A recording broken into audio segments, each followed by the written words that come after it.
Hello and welcome to the Bold Black Girls Podcast. I'm Aries. And I am Kim. All right. And as you all can see, we have a special guest. This is Ike. Look, I'm trying to see if I can do it. Ike. Say hi, Ike. Thank you for having me. So I bet you're wondering, why is Ike on the podcast? Well, we're going to tell you. Today we are going to be talking to Ike because Ike just survived coronavirus. I have not known anyone personally until now that has actually gone through this and actually was sick during the process. Like usually you'll hear somebody say, oh yeah, I got coronavirus or whatever, and then they're just normal. Everything seems the same. Ike, about a week ago, me and Ike, we actually have been playing phone tag a little bit. And then I was like, finally, Ike hit me back.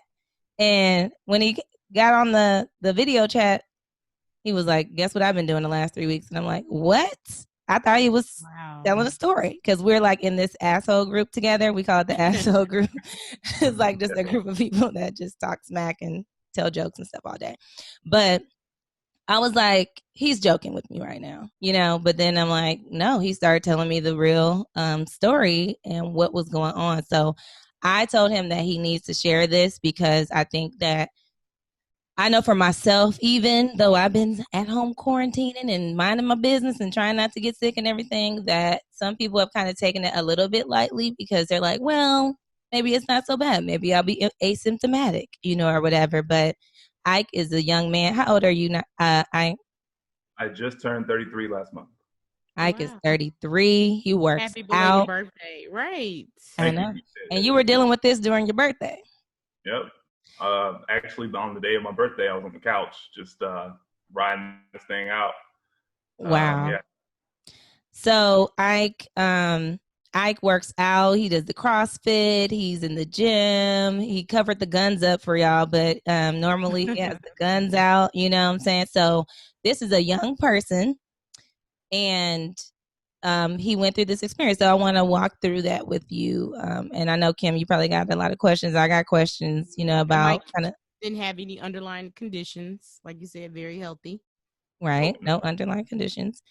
So walk us through the first thing that you felt like when you realized like, something's different today. Like, what was that experience? So it just started like one Saturday morning. I woke up with a fever, and I was just like, it's kind of strange. So what I did was backtrack, my steps. Is like, okay, what did I do the day before? What did I do the day before that? And the one thing that I can kind of pinpoint was that, the day before I ate Popeyes, it was a lot of fried chicken. And then the day before that, I ate fried chicken. So back-to-back days of fried chicken. And then after I ate the Popeyes, I didn't feel particularly great after eating it.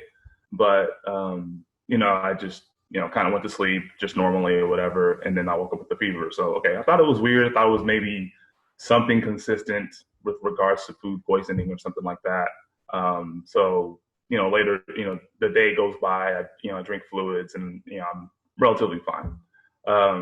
The next day I woke up, my temperature was down. So I'm like, okay, we're improving, we're riding this thing out. So, I eat normally, on the next day. And then the day after that, I, check my temperature one more time when I wake up in the morning. It was 98.1. So it was, normal. So I'm like, all right, I'm cool. Now, one thing that I kind of took note of was I had some brief chills and I had some body aches, some slight body aches. And I was still, in my mind, it hadn't registered that it could potentially be COVID. Mm-hmm. I was still on this, I think it's food poisoning. I'm not going to train my mind to believe that it's COVID. Right. But it was kind of in the back of your mind a little bit? Yeah, it was in the back of my mind, but and then just to confirm my beliefs, I actually looked up symptoms related to food poisoning, and they were pretty consistent with what I was feeling. So I'm like, okay, sigh of relief, I'm good. I think I'm good. I think I'm out of the woods. but I still made note of the body aches and the chills. So I wanted to see how the day progressed, and the day progressed kind of normally. And then the next day I woke up with a fever again. So then at this point, I'm like, all right, let me let me rethink some things here. And then I checked the scale, I weighed myself, and I had already lost like 6 pounds. So Whoa. then What? so then my anxiety was starting to kind of heighten a little bit. And then I just kind of went to go get tested, later that evening, and that day just wasn't good at all. Like Where did you get tested? Was it like a urgent care, or what was the? It was a care now. It was a care now in Louisville, like 15 minutes away from me. Mhm. So I had that going on, and then during this day, like I had lower back pains. So whenever I would stand up to go use the bathroom or something, like my lower back would start hurting, like near my hips. Like I was like all the symptoms basically that you kind of hear that most people go through. That's what I was feeling. I was feeling the fever. I had the fever. I had the body aches. I had the chills. I had the nausea, the headache, and then again, I had already lost like 6 pounds at this point. So that day, just wasn't good. So I get my results 3 days later on Saturday morning, and they tell me that I'm positive for COVID. So hold on, before we move forward past that. So you went through, this has basically been a week where you're kind of like, I might have this, like after those first 3 days, you went to get tested, but you still had to act as if you have it when you go get tested, right? Like kind of like you need to move in that way. Yeah, say that again. You had to act as if you did have it. Yep. And that's, in general, that's like a general rule of thumb that they tell you anyways. Just act like you have it everywhere you go, just so you're not, putting others in danger in case you don't have, the symptoms, just in case you're asymptomatic. So yeah, like even so, whenever the lady on the other end of the call, she told me, hey, you're positive for COVID-19.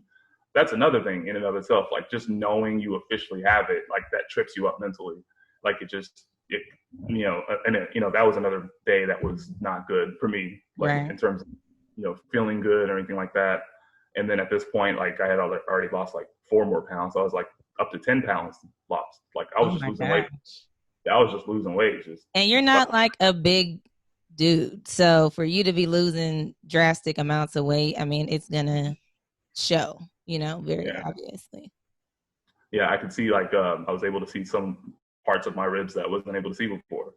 So it's like I wanted to see that, but not like this. Like but the funny thing is like before this kind of hit me, like I was kind of working out a little bit more than I normally would. Like I would work out twice a day because I had like a goal that I set for myself to like lose weight and to kind of get a little bit slimmer.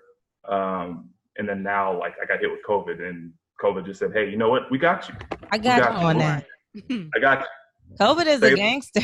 I'm sorry. They left.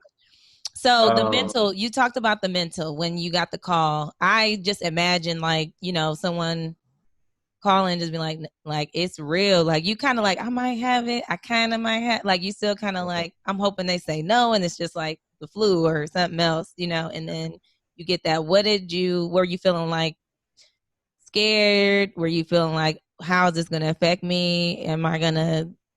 You don't know. I mean, like, am I going to have to go into the hospital? Like all these things were kind of going through your mind. Yeah, the early part of it, like whenever I was going through all these symptoms, like it was kind of scary because you didn't know like what else it was going to do. Like you can assume, right? You can assume that, okay, well, it's just going to do this based on some of the things that you've read that, this is how it affects most people. You should be good in like a couple of weeks. You should be good in like 3 to 4 weeks, maybe a month.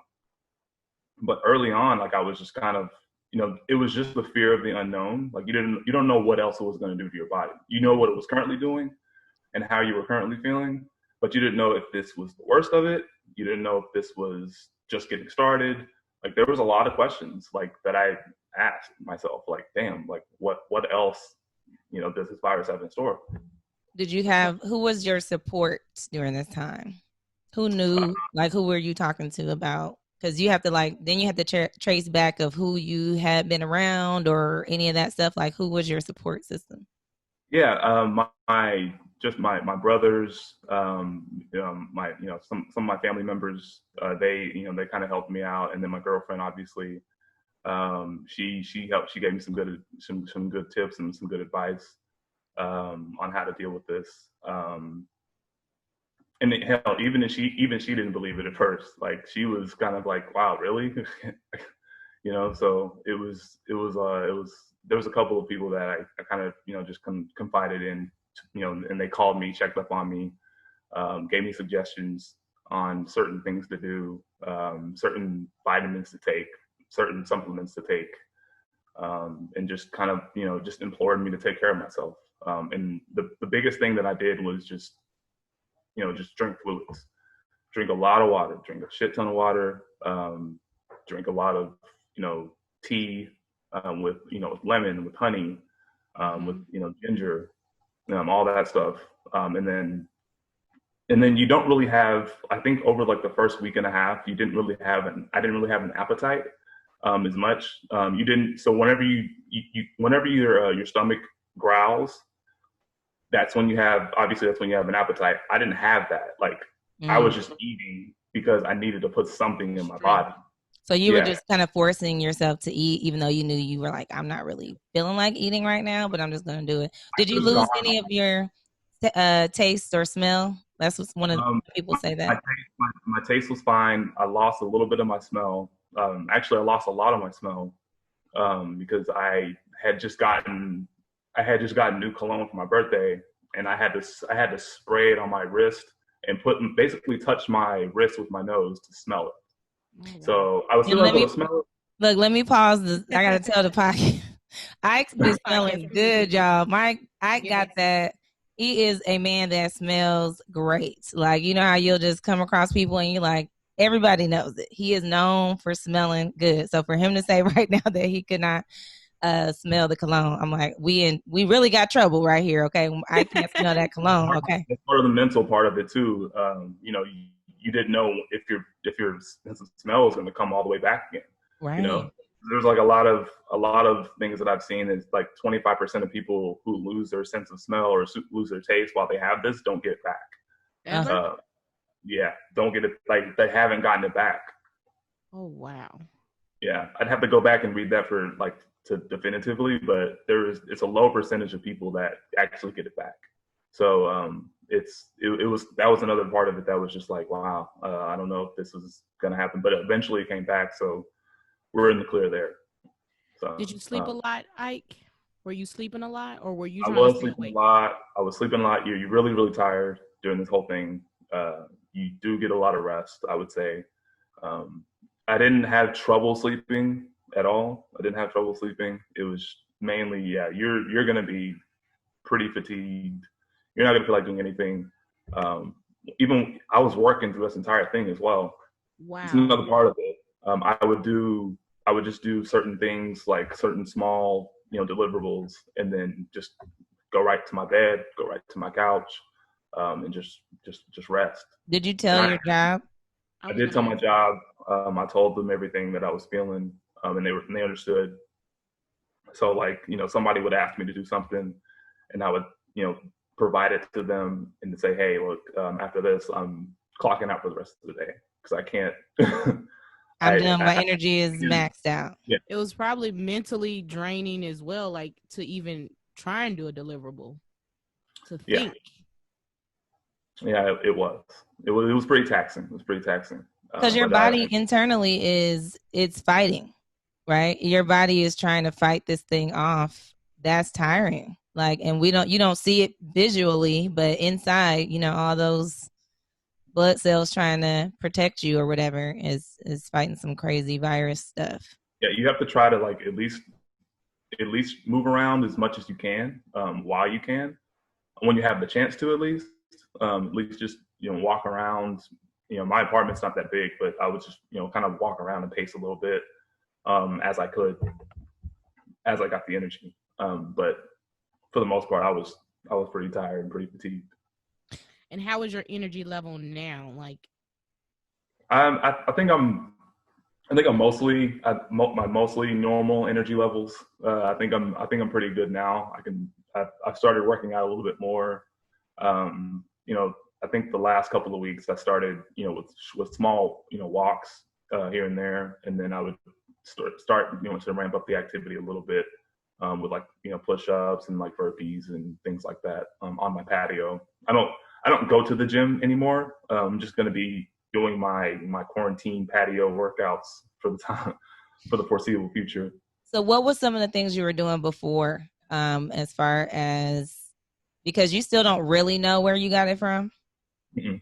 No, that's the scary part about it. It's like you could have gotten it in passing. You could have gone to the grocery store or something, or you could have gotten it at the gas station. You know, you might have touched something, Were or you you know, hanging out?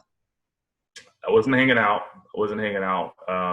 You know, for the last 4 months, I probably hung out like one time over the last 4 months, but that was it. And Was it we a were social outside. distancing hangout? We were outside. We were outside, and you know, I think we were outside like on a rooftop, but open air rooftop. And you know, I wasn't really sitting, you know, near people too much. But outside of that, I mean, there wasn't really much that I was doing that you can really say that, oh, this is why you got it, or this is how you got it. And no Because one else that you know has it or had it? That you came in contact with, that perhaps. I came in contact with, no. Like it's crazy. It's really crazy. I don't.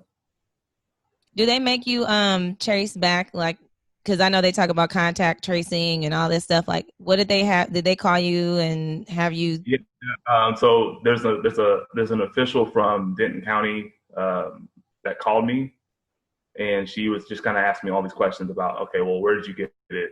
How did you get it? What were you doing? Now, you know, just as I'm telling you guys now, I just, you know, there was, you don't really know. You don't really know like how you might have gotten it, and then anybody you came in contact with, you checked with them. They tested negative. They're not having any problems. They're not having any symptoms. I mean, That's that's the experience. scary. It's Yeah. very scary. Because it's like you don't want nobody, you know, to have it, but at the same time, you're like, I want to know where, how. Because what if it's something that you do regular and you do it again? You know, now are they saying that you could get it again? See, that's another thing. There's once you have it, at least once you initially get it, you have, at least from what I've been reading. And I do a lot of reading on this. I listen to a lot of I can podcasts on imagine now. I was listening to like a lot of podcasts before this experience, but they say that you have antibodies up to like 3 months that last up to 3 months. So in the event of a possible reinfection, you could get it and you can have the protection against it. But then after that, there is a possibility that you could get reinfected, but they don't know how it's going to react or how your body's going to react to the second time, a subsequent reinfection. And so that's, you know, the research is still ongoing on that, but there's evidence that shows that you could get reinfected, but you also have antibodies to protect you from a reinfection, at least in the early stages. So that's up in the.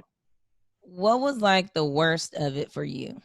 What was some of the worst like symptoms that you came across during this? Because I feel like people kind of make it really light. You know, it's like, oh yeah, I had COVID, and then they didn't have no symptoms, or they had this little bit of, oh, I think I already had it this year because I was sick and stuff. You know, like what is the thing that made you be like, this is some other stuff?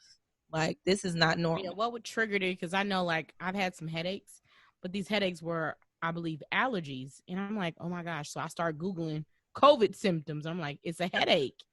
So how did you know? Honestly, it was just a combination of just feeling everything at once. Like I was describing it, when I described the fever, the chills, the body ache, the nausea, fatigue, all that shit happened in one day. In one. Like that was one day. Yeah. And then some of it continued for a couple more days. Some of it tapered off. Some of it came back.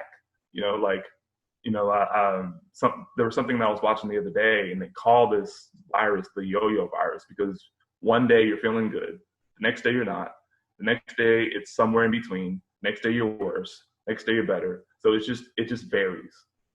So I think it was just that, just the constant feeling of just being sick. Like whenever you're sick, you wake up in the morning and you have this taste in your mouth that you're sick. I don't know if you're Mm-hmm. familiar Mm-hmm. with that.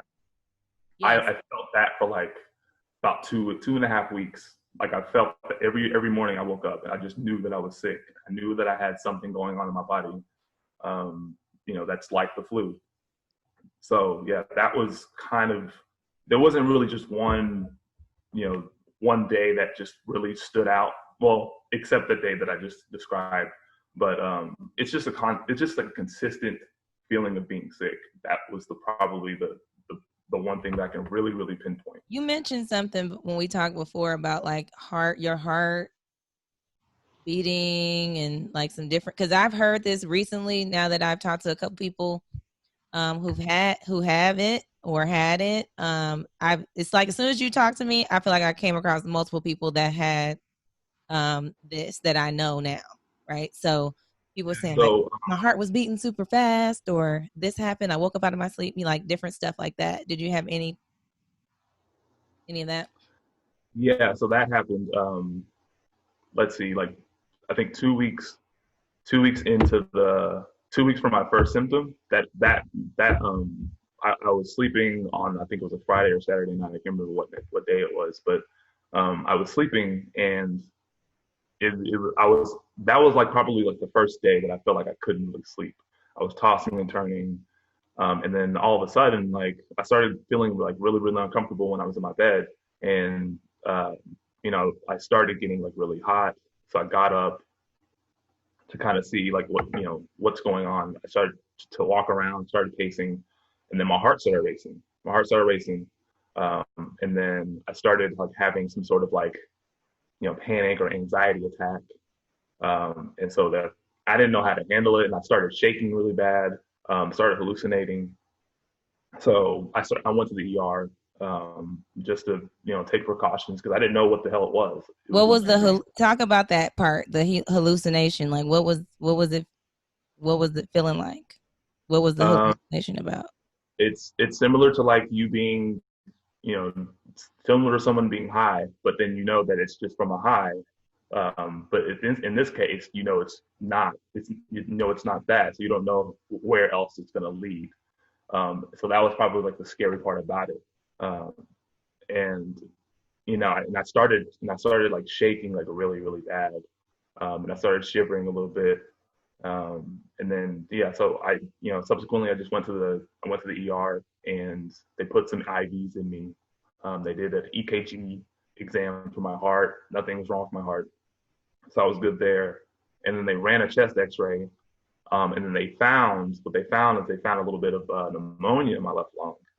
So Mm. and I didn't even know because I wasn't even having any breathing problems. But like if I hadn't gone to the ER, I wouldn't have even known if I had pneumonia. But it was That like a could have been little, your body letting Right. you know that yeah, something's going on. yeah. Hey, That's what I think about all the time. It's like, wow, if this didn't happen, then who knows how worse this pneumonia could have gotten.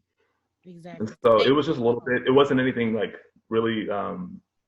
They caught the early stages of it, so they put some antibiotics on top of my IV, and then they gave me a Z pack, a 5-day Z pack of azithromycin. I think that's what it's called. And then I took that for 5 days, and I felt better. I had a little bit of tightness in my chest, but nothing uncomfortable to the point where I didn't have shortness of breath or anything like that. I didn't have any cough. I didn't have shortness of breath. I didn't have any sniffles. Um, that was probably like the weirdest part about this is like whenever you're sick, you usually have sniffles, you usually have a right. cough. I didn't have any. I just had everything else. So No sore throat because they said it, no sore throat, no sore throat. And I know they can't give you medicine. I know they gave you Z pack. They gave you a Z pack for the pneumonia. Yes. So outside of that, were you taking any over the counter drugs like for your fever? Just to I was taking Tylenol.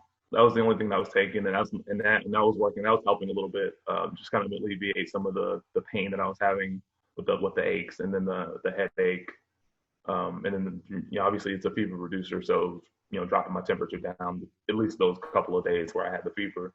Um, but that was the only thing I was taking. Because they tell you not to take Motrin, right? I feel like that was when this first kind of came out. They're like, don't take Motrin, it's bad, like it's a negative effect, as opposed to like Tylenol. You can take Tylenol, but don't take Motrin for whatever reason. I know that one. Don't take Motrin and don't take ibuprofen. Yeah, but Tylenol is probably your best bet. So you said that the only thing you can remember is eating some fried chicken. So what were you eating while you were during this whole process, and what is your diet like now? Great question. So during this entire thing, what I would try to do every morning was eat something that's safe, something that's easy to eat. Like, so I started with like maybe eating yogurt in the morning. That's solid. That has protein in it. It was helpful. And then I would also have some crackers, some saltine crackers. That was good. And then usually during the day, I would try to muster up enough, courage to maybe, get like a TV dinner or something, or like a healthy choice steamer and eat that, or eat fruits. Right. I ate a lot of pineapple during this entire thing. I ate a lot of pineapple. I ate a lot of strawberries. Oranges didn't really like. My body didn't really like the oranges that I ate, so I stopped doing that. But how could you tell? It just I couldn't really keep it all the way down. Like I would eat like a little bit of it, and then I wouldn't feel particularly great after eating it. So, but after I ate like pineapples, after I ate strawberries, I felt a lot better after eating those. And then I also obviously I had soup. I had a lot of soup. Who was helping you though? Like, you live alone, so were people dropping stuff off? Like, how was that experience of being by yourself, kind of going through this? Well, I was just getting a lot of recommendations on things to take, like multivitamins, vitamin C, vitamin D drops. I got all those, and I ordered a lot of stuff off Instacart. I had it delivered. Just everything. I had everything delivered to me, like all my groceries, all my stuff, anything that I ordered from Amazon. I ordered I ordered one of those SpO2 things, those oxygen saturation fingertip monitor things. So that's Amazon. That was one thing.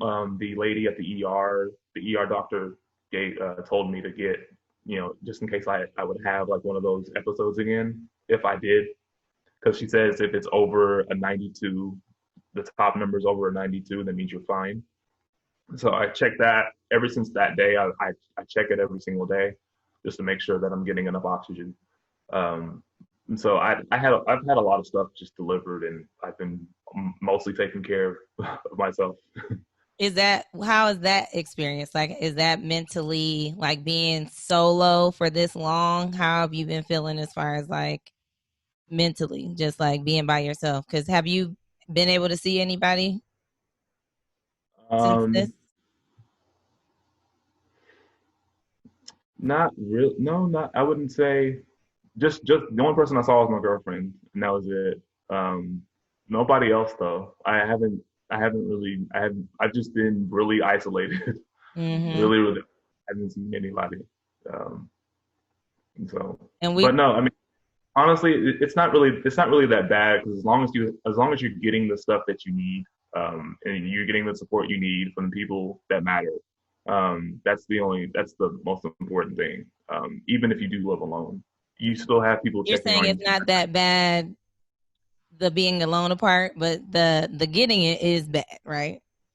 What do you mean? I don't want people to think that you're saying it's not that bad. It's not that bad. Coronavirus, no big deal. COVID, no. COVID. No, I mean just being by myself, like, and making sure you have all the stuff you need. That's main thing. It's yeah. Yeah, it's I was like thinking through this whole thing, like, wow, like you really had to, because Ike was still kind of posting stuff, and it seemed like he was. That's another reason I thought he was still like he was joking when I talked to him, because I'm like, you've been You put a funny meme in the group the other day, like you're still doing regular stuff, kind of, but you were saying like you feel like you have to do some normal things to feel normal. Yeah, you have to do some things like that to kind of distract, and keep your mind, going in a different place and going forward and thinking positively and laughing at stuff, and that definitely takes your mind off things. And because if you're sitting, obviously, if you live alone and you're sitting, you're staring at the wall, damn it, I have the virus. What am I going to do? What's going on? If you're not going about your business normally, then it's gonna trip you up even more mentally. So that's what I wanted to make it a point of, just continue to do things normally as I would like to do. So what are you doing differently from this point forward as far as, which that's the part I think is a little bit scary, is just like not knowing how you got it. It's like, how do I move forward? If I would get it right now, I would be totally like, everybody about to get it then, because I'm not doing a thing. Like, I'm talking about, I get all my groceries delivered. I'm at the house. Like, it can happen doing regular things, clearly. Yeah, I mean, I think what I'm just going to be doing is just continuing this trend of Instacart, having everything delivered to me, go out when I need to go out. And the only time I'm going to go out is just to go for a walk around my neighborhood, and do a workout on my patio. And I'm probably not going to, I don't foresee myself just, making moves like that, to the grocery store, or maybe just to get takeout. I don't even want to do all that. To be honest, like, I want to limit as much of my contact with people as possible. And they had you retest and stuff, right? Like, how do they determine when you go to get a retest? Because you said you went through this for 2.5 weeks, almost 3 weeks, basically. Yeah, so they tell you that from 10 days. So in order for you to break quarantine or whatever, because so once you test positive, they want you to quarantine for 14 days. But in order for you to break quarantine, they have it has to be at least 10 days from your first symptom. There's like a 3-day period of no fever, that you have to go through, and then you can't take any fever reducing medications. So it has to be like, you wake up in the morning, no fever, no fever, no fever.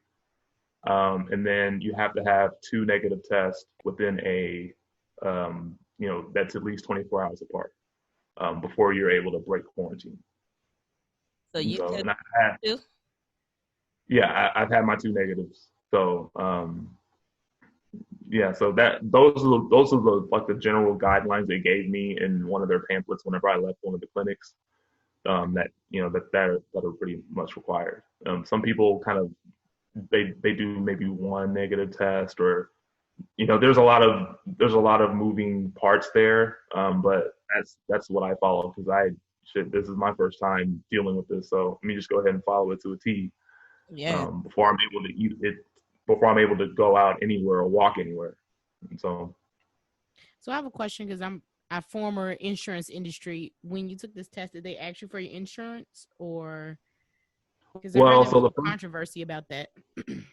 So the first time I tested, I didn't have any insurance because I had just started a new job, and my insurance didn't kick in until July 1st.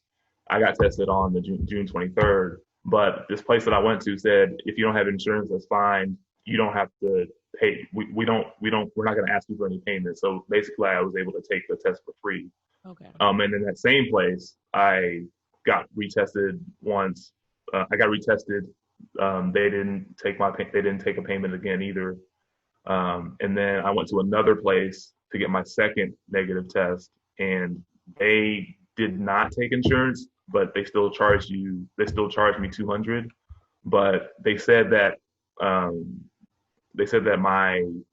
I have to do is just give them this information, give my insurance this information, and then they'll be able to reimburse me.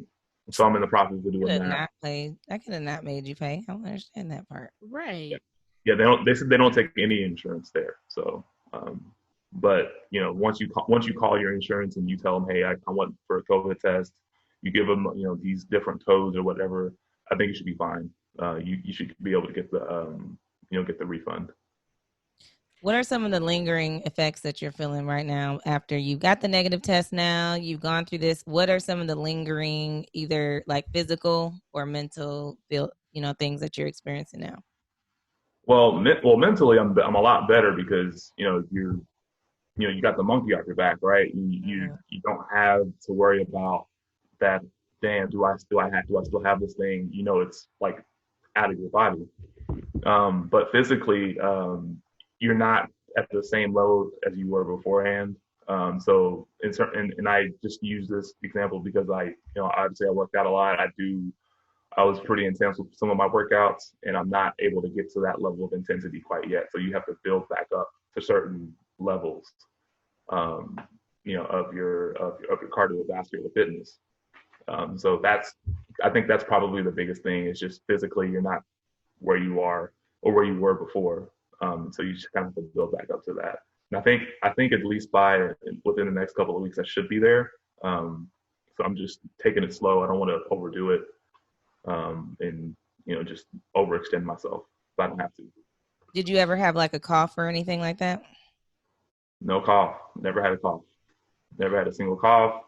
I had a little chest tightness, a day or two that didn't really last very long. I rubbed some rubbed some Vicks on my chest a couple of nights, and that was about it. I didn't really have any cough, didn't have shortness of breath, didn't have any trouble, breathing or anything like that. Thankfully, I can say that.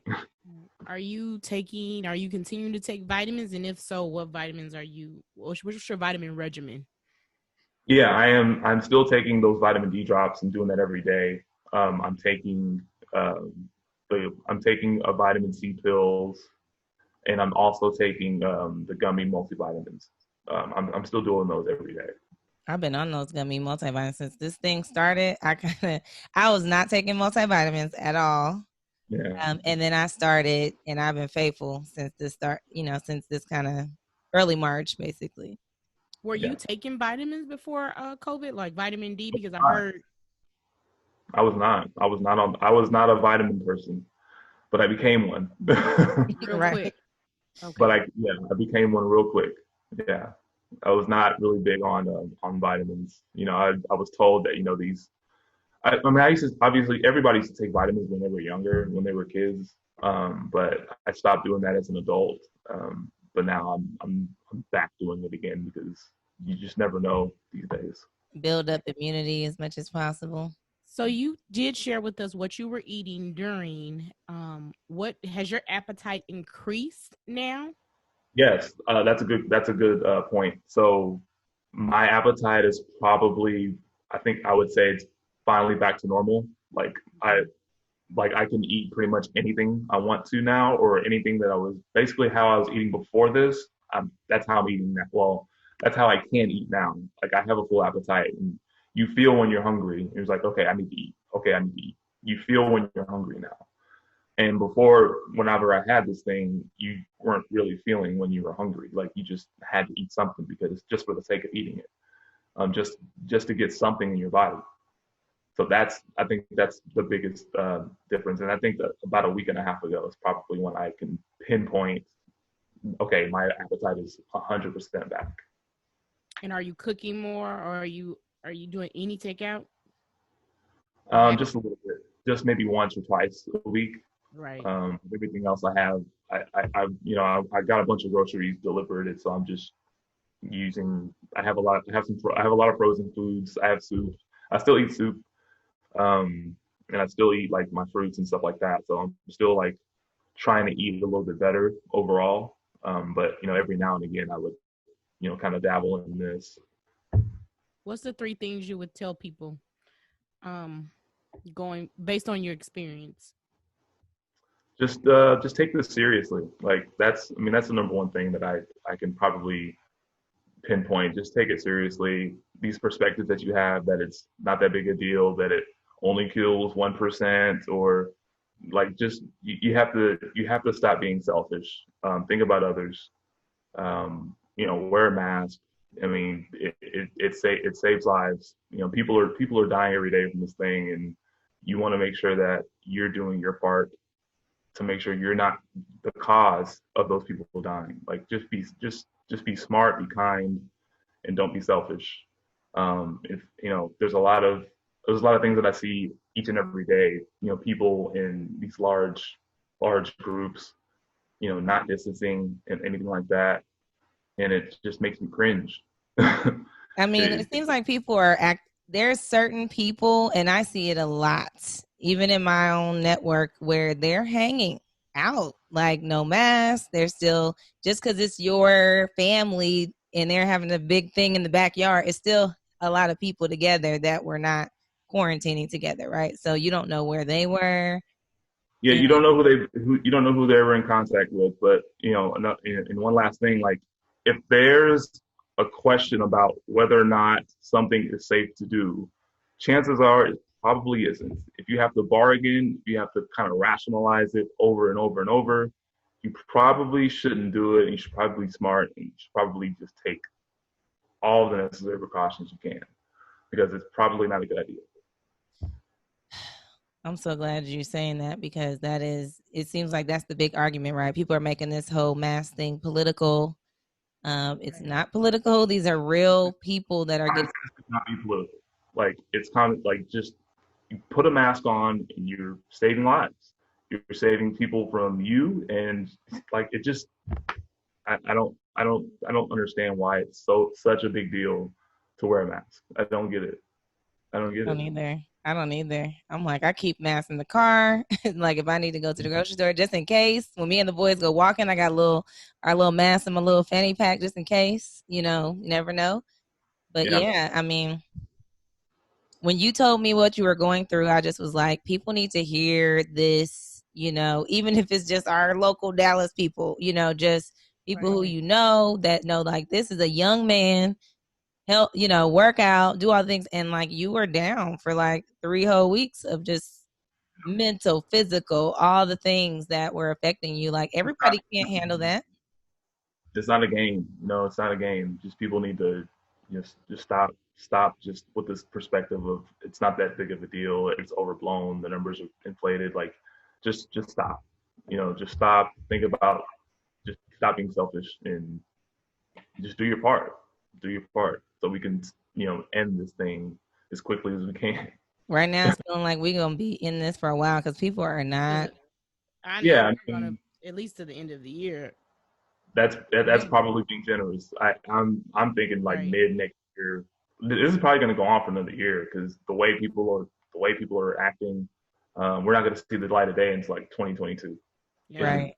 Which is Um, just I crazy. mean, some people are still even like getting. I'm afraid to get on a plane, and they're going to Miami, and Miami now has a curfew. yep. Florida is just, they're Florida's, right up in here Florida's, with a us. hot, Florida's a hot mess right now. And we're not that far, you know, away from them Behind. in Dallas. Yeah. So In the state of Texas, I think Houston has run out of beds. They're using the children's hospital, Yeah. which speaks because In you volumes. got, because that's the other thing I want to point out is that clearly there's either different strands of this thing, and or there's different ways that it affects different people. So whether you have what if you got underlying health conditions you don't even know?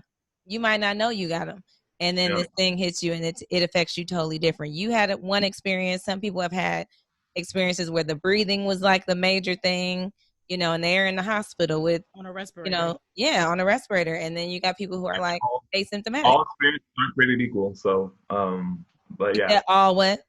all experiences aren't created equal in Yeah. terms of this. So, And you're basically rolling the dice when you're saying, if I get it, then, you know, I get it, or I'm not worried about it, because I hear all the things and I'm like, man, that's not where you want to go.